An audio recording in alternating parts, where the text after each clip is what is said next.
team, j'espère que vous allez bien, que vous avez passé une excellente journée. On se retrouve ce soir pour une nouvelle vidéo de pronostic sportif.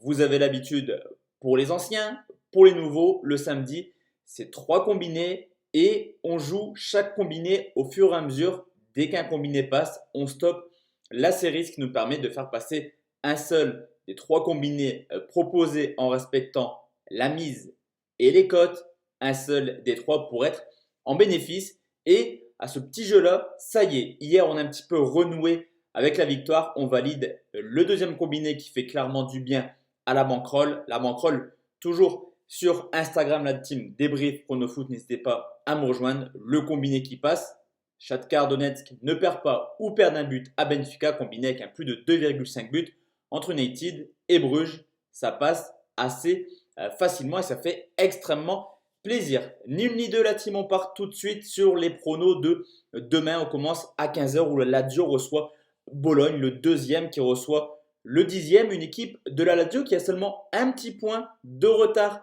sur la Juventus et qui peut donc encore espérer au titre. Surtout qu'à domicile, la Lazio carbure vraiment cette année. 10 victoires, 3 nuls, 0 défaites et déjà 37 buts marqués. La meilleure attaque à domicile. À côté de ça, attention tout de même à Bologne qui est plutôt une équipe capable de s'imposer à l'extérieur. En témoigne 5 victoires en 12 déplacements. Et là aussi, une équipe qui marque pas mal de buts. 6e meilleure attaque. L'état de forme de la Lazio est tout simplement irréprochable. 8 victoires, 2 nuls sur les 10 dernières rencontres. Mais là aussi, on a une équipe de Bologne qui continue à performer vraiment cette année et surtout à l'extérieur en ce moment. Il reste sur 4 victoires sur les 5 derniers déplacements et tout de même 11 buts marqués. Pour retrouver trace d'un 0-0 entre la Lazio et la Bologne, il faut remonter à plus de 10 matchs. La Lazio tourne en moyenne à 3,6 buts à domicile, Bologne à 3,3 buts à l'extérieur. Si les deux équipes gardent la même stratégie et la même envie de marquer, on devrait avoir du but. Le plus de 2,5 buts, c'est coté 1,47. Je combine ce match avec une rencontre en Allemagne où Hoffenheim reçoit le Bayern de Munich, le 8e contre le premier. Mais comme en Italie, c'est vraiment serré en Allemagne avec Dortmund et Leipzig. Hoffenheim nous a clairement habitués à mieux à domicile. Déjà 6 défaites en 12 matchs et 23 buts encaissés. Et comme tous les ans, le Bayern fait peur en Allemagne. 23 points pris en 11 matchs et l'une des meilleures attaques avec déjà 29 buts marqués. Du côté d'Hoffenheim, une équipe très compliquée à pronostiquer. Actuellement, ils sont vraiment dans le creux de la vague. Un seul point pris sur les 3 derniers matchs, que ce soit à domicile et à l'extérieur. Et à domicile, sur les 3 dernières rencontres, c'est quand même 6 buts encaissés. Quand on sait que le Bayern tourne plutôt bien en 2020, 5 victoires, 1 nul et qu'il sortent d'une grosse prestation en Ligue des Champions avec une victoire 3-0 à Chelsea. Alors certes, Lewandowski et Coman sont blessés. Cependant, Müller en pointe, Gnabry et Coutinho sont capables de faire le boulot demain. Ils ont vraiment l'effectif pour s'imposer. Victoire du Bayern de Munich, c'est coté à 1,38 et ça nous fait un premier combiné à 2,03. Deuxième combiné, la team est direction la France. C'est le Paris Saint-Germain qui reçoit Dijon, le premier contre le 17e. On le sait, Paris carbure à domicile, 11 victoires en 13 matchs, quasiment 3 buts par match.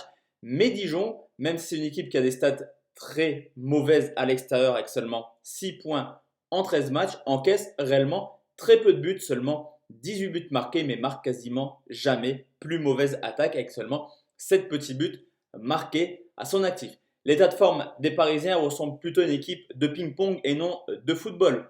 4-3 contre Bordeaux, 4-4 contre Amiens, 4-2 contre l'Olympique lyonnais. Mais du côté de Dijon, on continue un petit peu à croire que cette équipe ne va pas faire un coup au parc, mais en tout cas encaisse très peu. D'ailleurs, historiquement, sur tous ses déplacements cette année, jamais Dijon a encaissé plus de 2 buts à l'extérieur.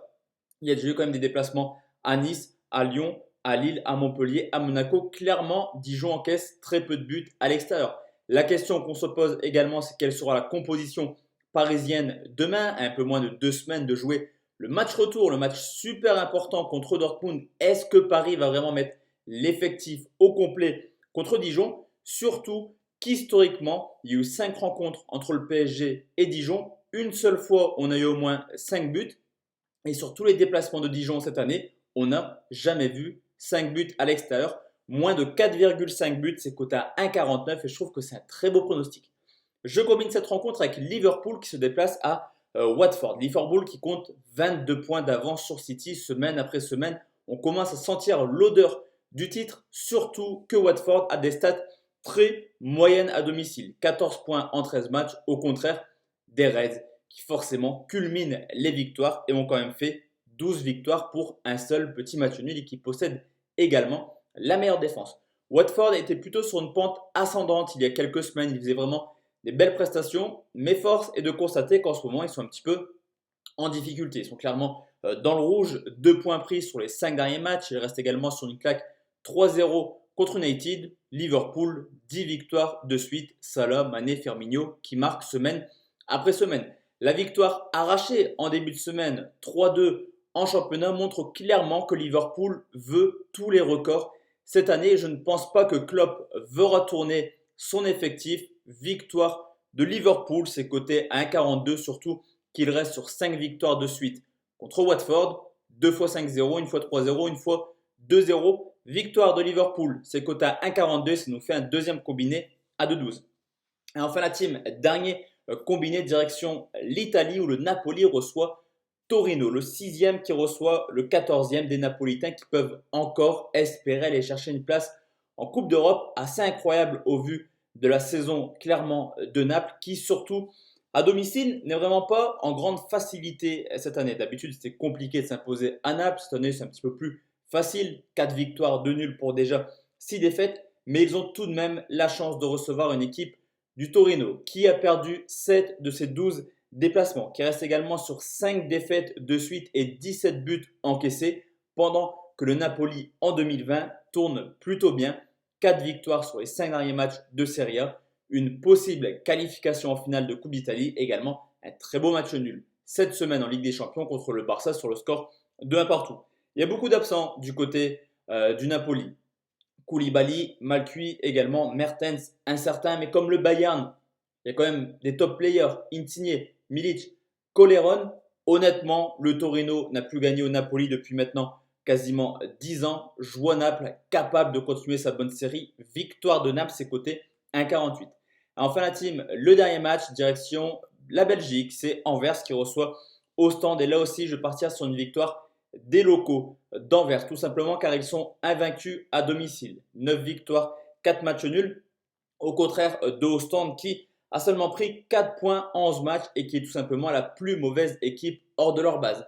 Anvers tourne très mal en 2020, mais quand on regarde un petit peu dans le détail du calendrier, honnêtement, jouer le Standard, Charleroi, Genk et Bruges, tout ça en un mois, c'est extrêmement compliqué à gérer. Alors qu'Ostende avait un calendrier un peu plus favorable et il reste tout simplement sur 4 points pris sur les 6 derniers matchs en 2020 et surtout 10 défaites de suite à l'extérieur. Ce match est ultra important pour Anvers pour se qualifier pour les playoffs et prendre le maximum de points pour essayer d'aller chercher une place en Europa League l'an prochain.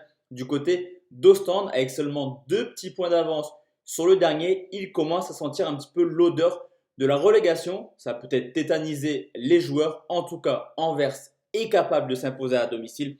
Victoire d'Anvers, c'est coté à 1,35 et ça nous fait un dernier combiné tout pile à 2.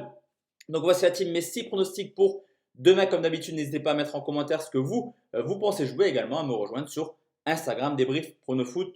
Vous abonnez également sur la chaîne YouTube, un petit pouce bleu, ça me ferait extrêmement plaisir. Bonne soirée la team et à demain soir pour une nouvelle vidéo. Ciao, ciao.